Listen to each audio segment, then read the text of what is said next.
నేటి సమస్యలు ఏమి, అంబేద్కర్ యొక్క ఆశయాలు ఏమి, అంబేద్కర్ గారి జీవితం ఏమి, నేడు సమాజం జరుగుతున్నటువంటి బహుజనులపై జరుగుతున్నటువంటి ఈ అక్రమాలు ఎలా ఉన్నటువంటి విషయాన్ని యువతలో తీసుకువెళ్ళాలి.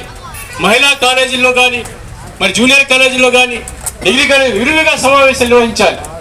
మరి ఇప్పుడే మన యొక్క రాష్ట్ర అధ్యక్షులు వీరన్న గారు ఉన్నారు. వారి సవినంగా తెలియజేయమంటే ఇంకా విస్తృతంగా ఈ యొక్క సమావేశాలు వారానికి ఒకసారి, 2 రోజులకోసారి జరగాలి. కాలేజీల్లోనూ ఈ యొక్క సమాజంలోనూ విస్తృతంగా ఈ సమావేశాలు జరగాలి. అంబేద్కర్ యొక్క సూత్రాలు విరివిగా ప్రచారం కావాలి.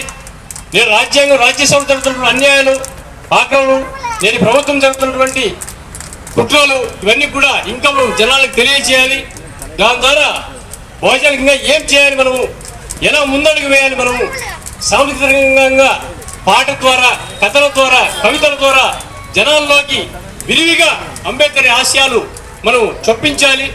అప్పుడే అంబేద్కర్ యొక్క జీవితం, అంబేద్కర్ యొక్క ఆశయాలు సజీవంగా తెలుస్తాయి. చెప్పేది ఏమంటే ప్రపంచమంతా కూడా అంబేద్కర్ అనే ఆదర్శం తీసుకున్నాయి. ఎందుకు మన దేశం రాజకీయ కుట్ర జరుగుతుంది? ఎందుకు మన వాళ్ళందరూ కూడా దళితులు అందొక్కుతున్నారు? ఎందుకు మన యొక్క పూలే చిత్రాన్ని సంచార కోడి వాళ్ళు ఆపేశారు? అప్పుడు అంబేద్కర్ గారు మహాత్మాని పిలిచారు పూలే గారిని. పూలే గారు అప్పుడు ఏం చేశారు?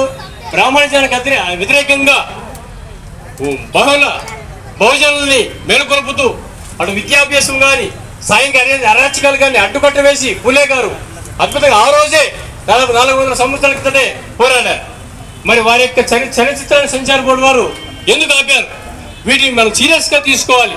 ఇలాంటివి ఎన్నో కూడా చట్టాలు మనకు వర్గీకరణ ఇస్తూనే మన మీద అనేకమైన పారాలు మన కట్టుబాట్లు విధించారు.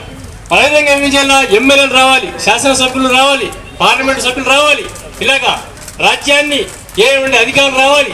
ఇలా మన అందరూ కూడా బహుజనులు విద్యారంగంగా, ఆర్థికంగా, రాజకీయంగా మెరుగుపడితేనే దేశం అభివృద్ధి చెందుతుంది. నేటి జరుగుతున్న రాజకీయ కుట్రలు మనం అనదొక్కగలము.